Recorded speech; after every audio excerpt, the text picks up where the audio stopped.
to discuss our project with educators and researchers from a variety of countries.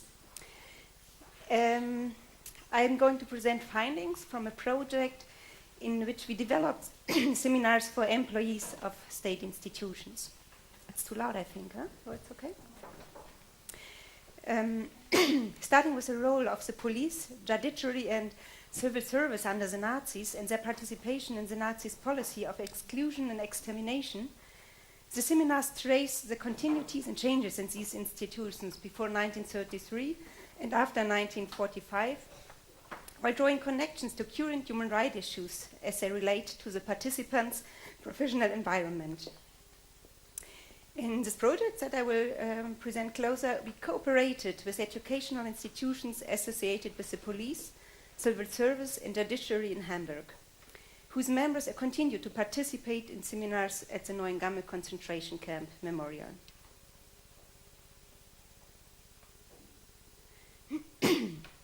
I will first present the approach we took in our project.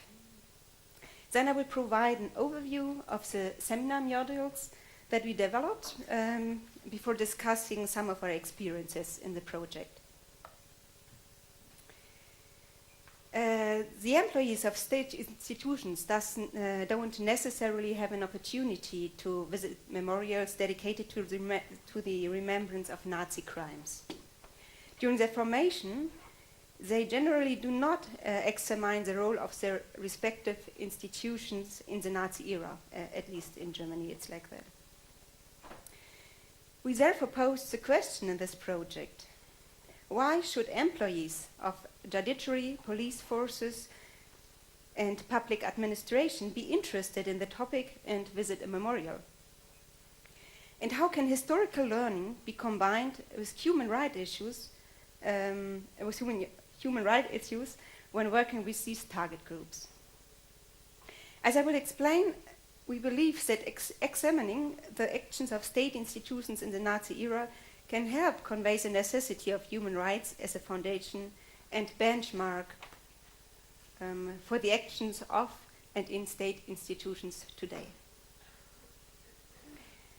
We are convinced that memorials are places in which the effects of state actions during the Nazi era can be explained and the challenges currently facing the employees of state institutions can be discussed.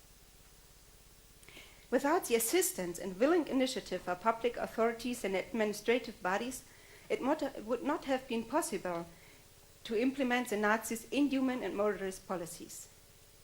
In our experience, the employees of state institutions are interested in discovering how institutions and organizations could develop into tools for the criminal abuse of power under the Nazis. However, in this project, we wanted to discuss not only the self-concept of organizations and their employees under the Nazi regime, but also the self-concept of today's institutions, public authorities, and the employees in terms of performing their current governmental and public duties. Our goal was to encourage the participants who bear legislative or executive responsibility in an institutional governmental context to critically reflect on their own professional practices by examining the ways these institutions behaved during the Nazi era. In developing the seminar modules, we chose topics which offered a useful historical perspective on current human rights issues. I would like to highlight 3 aspects that can be found in the seminar modules. So the first one is the examination of developments and processes of change in institutions. When the Nazis came to power, state institutions do not have changed from one day to the next. Many of their employees already had an anti-democratic attitudes, and many elements of Nazi rule, such anti-Semitism and discrimination against social minorities, had their roots in the German Empire in former times. In our project, we explored continuities in discrimination before and after 1933, using the example of the persecution of so-called antisocial elements, of Sinti and Roma people, as well as the deportation of Jews from Germany. In the seminars, we found that many participants initially believed that everything changed suddenly in 1933. Therefore, for us, it was important to look at the mechanism by which a society recodes what is considered desirable and objectable, proper or criminal. Conversely, the end of the Nazi era did not bring out a radical change in the behavior of the judiciary, police, or public administration, but Allies' measures and introduction of democratic legal standards affected the behavior of state institutions, which, as a result, now have a fundamentally different self-concept. And I think this is a little bit what Rainer mentioned at the end, that we are in human rights education, we should also not only look at the negative aspects, but also what was achieved. So the second aspect that we find in our seminars is the question of available alternative actions, and there we have another time a little bit the translation question. In Germany we have the nice word of Handlungsspielräume. It's a little bit difficult to translate directly to English. It's like scope of action. So I choose available alternative actions. I hope everybody does understand. In addition to look at continuities and changes in the behavior of state organizations, we felt it was important to discuss the scope of action available to civil servants in the Nazi era in order to discuss the relationship between individuals, institutions, and the state.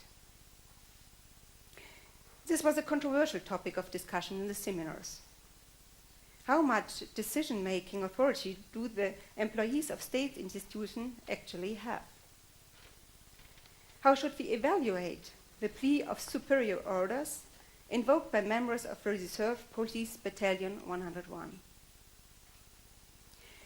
How do police officers today view their mission? And what questions arises for judicial officials when the European Court of Human Rights criticizes the German practice of preventive detention?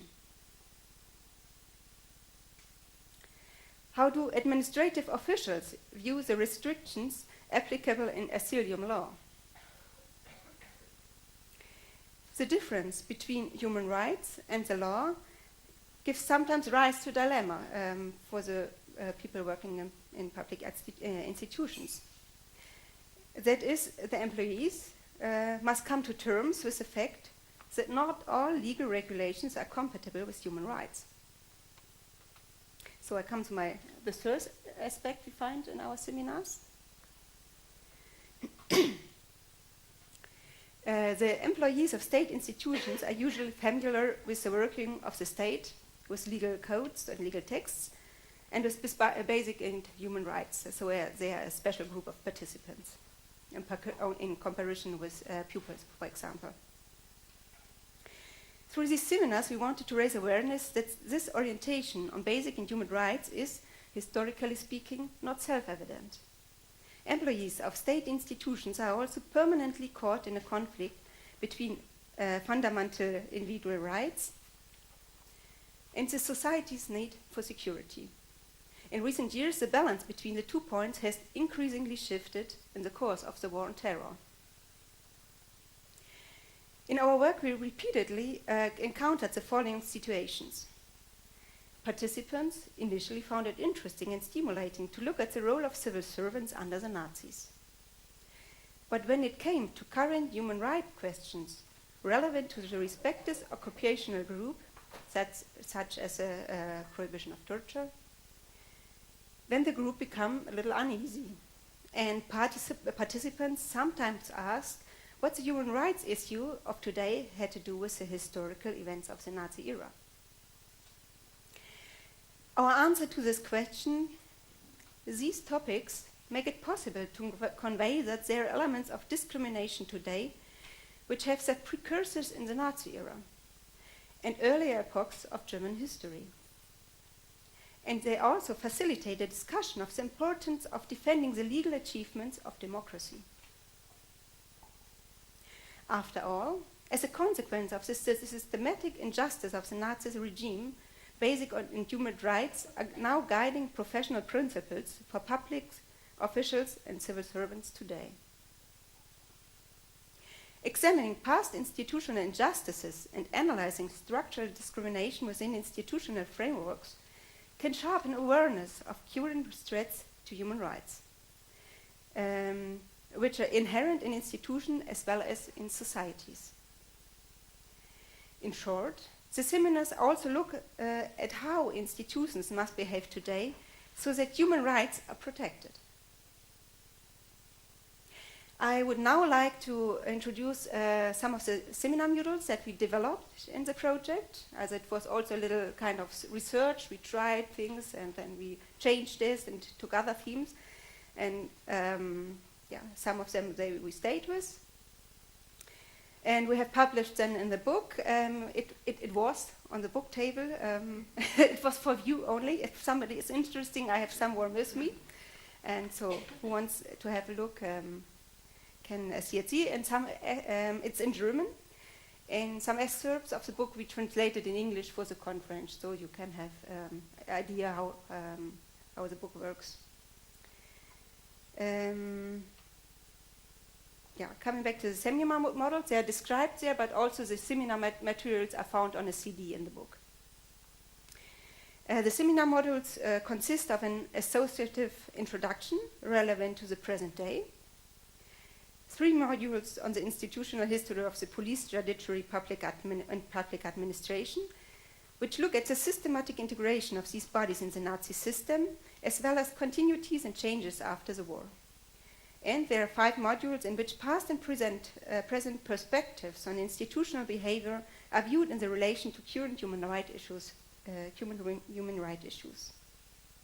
The duration of the modules varies. Some of the modules are building blocks of 2 to 6 hours, which can be incorporated in a multi-day seminar, while others are already taking like 2 days.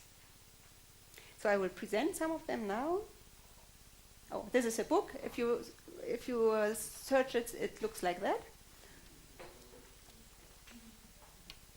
So the first in this project, we explored methods of starting the seminar with connections and references to the present day. The aim of the method shown in the photo is to reveal and discuss the preconceptions and the existing mental imagery of the participants in relation to the Roma people. The participants sit in a circle with pictures on the floor in front of them. Each one picks up a picture and talks about what he or she associates with the picture or what they think is depicted. In this way, initial questions about the topic can be addressed. Then we have 3 seminar units dealing with the history of state institutions and their employees. The module on the behavior of the police from a historical perspective looks at the role of the police forces in the Nazi era. By way of introduction, we showed a short film in which the children and grandchildren of SS perpetrators talk about their family history and how it was dealt with. The structure and tasks of the police forces in the Nazi era are explained, and their motivation and scope of action discussed. This module also involves working groups which look at police participation in deportation, as well as police officers as guards or prisoners in concentration camps. Then we have a seminar module we carry out with employees of the judiciary that focuses on the role of the judiciary and penal system in the persecution of minorities under the Nazis, as well as the behavior and scope of action of the staff of penal institutions. And this module is a good building block for the seminars dealing with the history of the Nazi judiciary and penal system. And on the photo you see the Falstad prison that during Nazi time there was also a concentration camp and police prison, and it's still in work as a prison today. Then we have a seminar unit on welfare and employment policies that looks not just at the extremely important role of public administration under the Nazis, but it also shows what forms resistance could take. The persecution of marginal social groups who were sent to concentration camps as so-called anti-social elements plays a role here, as does the murder of the ill, or forced sterilization. The module also traces continuities and discontinuities as well as individual careers of civil servants in Germany after the war. This is in case of these three people. Some of them were has in responsibility during the Nazi era and continued in the public administration in Hamburg afterwards.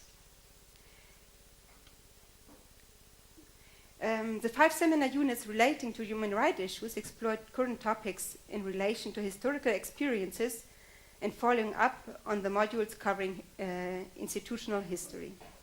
When we choose these topics, our guiding questions were: which topics lend themselves to combining historical and contemporary issues? And how can these time periods be linked in a sensible way? The seminar unit on the development of human rights deals with the responses of the international community to the crimes of the Nazis. Taking the Allies' denazification policy and the prosecution of Nazi crimes in the Nuremberg trials as starting points, the module introduces the Convention on Genocide, the Universal Declaration on Human Rights, and other international human rights regulations. Selected articles and current examples of human rights violations are viewed in relation to historical experiences. This module involves looking at biographies of people who contributed to the declaration, and for example, we took some material that Rainer developed. When working with police and judiciary groups, the seminars can focus on the European Anti-Torture Convention and the report of European Committee for the Prevention of Torture and Inhuman or Degrading Treatment or Punishment, CPT for short. Then we have a 2-day seminar on the topic of anti-Ziganism. Anti-Ziganism, how is it pronounced in English? Anti-Ziganism? Anti-Ziganism. And resentments towards the Sinti and Roma people, as well as past and present forms of anti-Ziganism are examined. And questions are asked about continuities in the inclusion of these groups on the part of the state. In this module, for example, we also examine legal regulations and how they have changed over time. To provide an outlook on the present day, the seminar participants hear from young people who were born in Germany and deported to Serbia or Kosovo. It's this young group. It was a project done by Goethe-Institut in Belgrade. Then we have another seminar unit that were carried out with police and judiciary groups dealing with the use of preventive detention during the Nazi era and how this practice has evolved to the present day. Actually, the German practice was criticized by the European Court of Human Rights.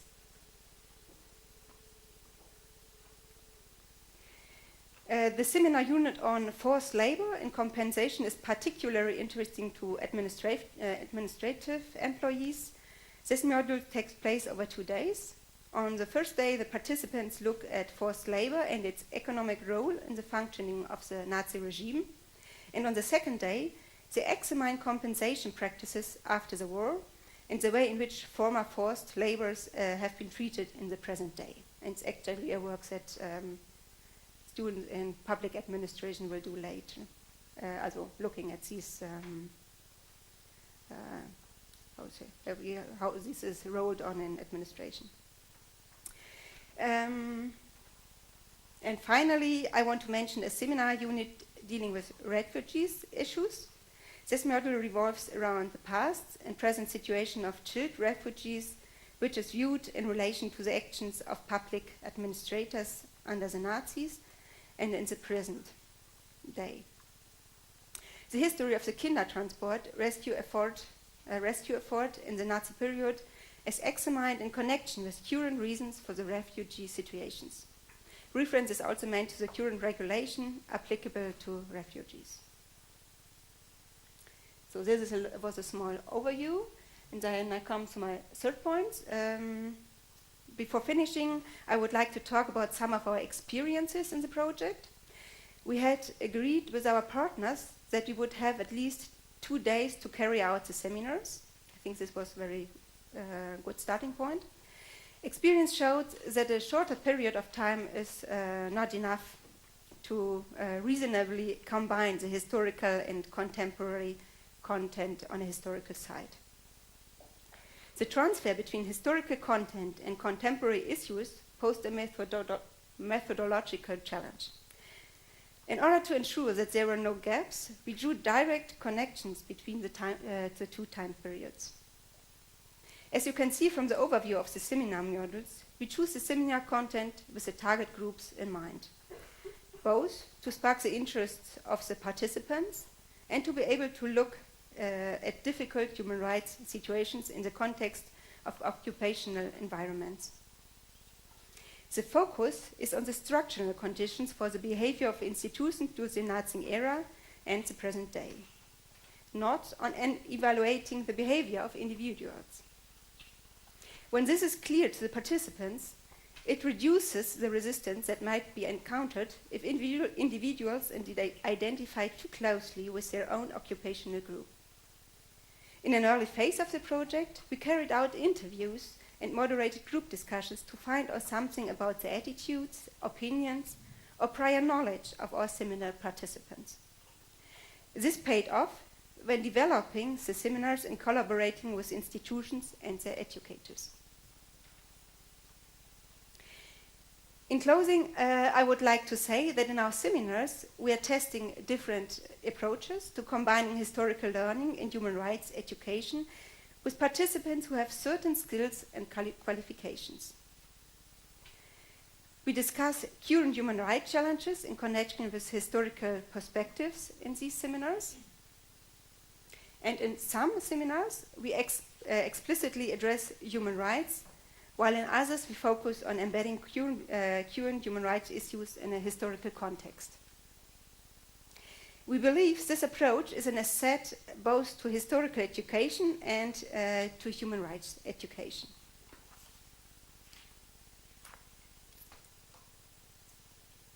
A two-day seminar like the one I have outlined can prompt reflection and empower the people sensitive to human rights issues in their respective institutions. Making such part of the curriculum can also strengthen an institution's orientation on human rights. The findings we have published are not a conclusive answer to the questions of combining historical learning and human rights education.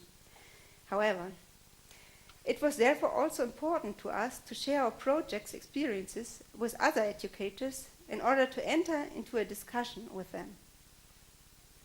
The same applies to my presentation at this conference, so I look forward to the discussions we will have. Thank you for your attention.